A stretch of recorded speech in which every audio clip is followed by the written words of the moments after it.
अगर आप रोलेक्स की घड़ी खरीदना चाहते हैं या फिर कुवैत का गोल्ड ज्वेलरी सेट, लंदन का शाही सिल्वर टी सेट या फिर ओमान की चांदी की कटार अपने घर में लाना चाहते हैं तो अब ऐसा करना मुमकिन है। लेकिन ये किसी लग्जरी स्टोर या ऑनलाइन शॉपिंग वेबसाइट पर नहीं मिल रहा, बल्कि सरकार खुद इन्हें बेच रही है। पहली बार भारत सरकार ने अपने तोशाखाना में रखे करीब 300 से भी ज्यादा विदेशी गिफ्ट्स आम लोगों के लिए नीलामी में रख दिए हैं। तो सबसे पहले समझते हैं कि आखिर ये तोशाखाना होता क्या है।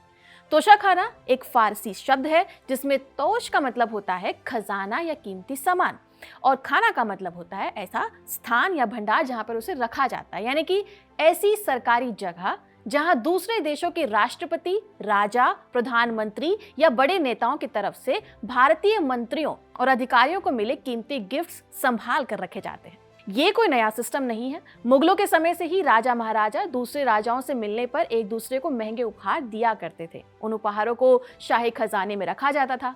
अंग्रेजों के दौर में भी ये सिस्टम बरकरार रहा और आजादी के बाद भारतीय सरकार ने भी इस व्यवस्था को अपनाया। तोशाखाना सिर्फ गिफ्ट्स रखने की जगह नहीं होती, यहाँ हर गिफ्ट का पूरा हिसाब किताब रखा जाता है।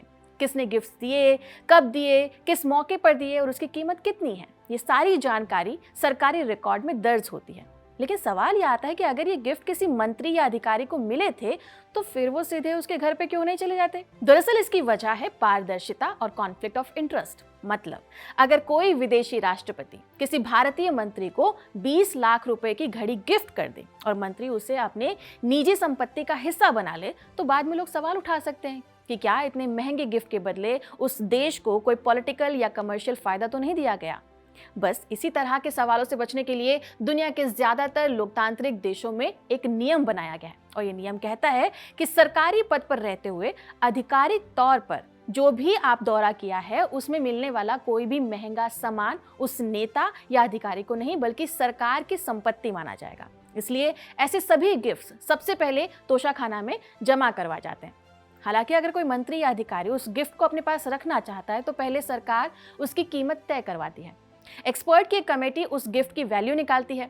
इसके बाद अगर मंत्री या अधिकारी उतनी रकम सरकार को जमा कर देता है तो वो गिफ्ट अपने पास मंत्री रख सकता है, वरना वो गिफ्ट सीधे तोशाखाना में जमा हो जाता है, यानी कि अब वो देश की संपत्ति माना जाएगा। चलिए बात करते हैं इस बार की नीलामी की। पहली बार भारत सरकार ने फैसला किया है कि तोशाखाना में रखे कुछ गिफ्ट्स अब आम लोगों के लिए भी ऑनलाइन नीलामी में खरीदे जा सकते हैं। इस नीलामी में करीब 300 से भी ज्यादा गिफ्ट्स रखे गए हैं, जिसे खरीदने के लिए 8 जून से 30 जून तक का समय रखा गया है। इन गिफ्ट्स को खरीदने के लिए आपको विदेश मंत्रालय की ऑनलाइन ऑक्शन वेबसाइट पर जाकर अपना अकाउंट बनाना होगा। उसके बाद वहां मौजूद सभी गिफ्ट्स की लिस्ट को देख सकते हैं आप। हर गिफ्ट के साथ उसकी फोटो, जानकारी और कीमत लिखी गई है। आपको जो चीज पसंद आए उस पर आप बोली लगा सकते हैं। अगर नीलामी खत्म होने तक सबसे ऊंची बोली आपकी है तो वो गिफ्ट आपका हो जाएगा और इसके बाद आपको उसकी पूरी कीमत जमा करनी पड़ेगी। पैसा जमा होते ही विदेश मंत्रालय उस गिफ्ट को आधिकारिक तौर पर आपके नाम पर कर देगा और फिर कुछ समय बाद उसे आपके घर भी भेज दिया जाएगा। इस गिफ्ट में जो भी लिस्ट है, सबसे ज्यादा चर्चा हो रही है रोलेक्स मास्टर सेकंड घड़ियों की। इनकी जो शुरुआती कीमत है वो 16.5 लाख रुपए रखी गई है और इन पर सबसे तेजी से बोली भी लग रही है। इसके अलावा रोलेक्स लेडी डेडजस्ट घड़ी भी है जिसकी बोली करीब 8 लाख रुपए से शुरू हो रही है। वहीं कुवैत का गोल्ड ज्वेलरी सेट करीब 9.5 लाख रुपीस, लंदन में बना स्टार्लिंग सिल्वर टी सेट करीब 4.5 लाख रुपीस और स्विट्जरलैंड का गोल्ड बिस्किट लगा सजावटी बॉक्स करीब 3.92 लाख रुपीस की शुरुआती कीमत के साथ नीलामी में रखा गया है। इसके अलावा ओमान की पारंपरिक चांदी की कटार, antique silver box, Apple MacBook pro laptop, crystal showpiece, silver decorative items, सोने के गहने, पारंपरिक तलवारें, विदेशी हस्तशिल्प, ट्रॉफियां, सजावटी प्लेट्स और कुछ दूसरे रेयर आर्टिफैक्ट्स भी इस लिस्ट का हिस्सा हैं। कुछ गिफ्ट्स की शुरुआती कीमत सिर्फ 2,385 रुपए है, जबकि सबसे महंगी चीज की कीमत करीब 17 लाख रुपए तक पहुंचती है।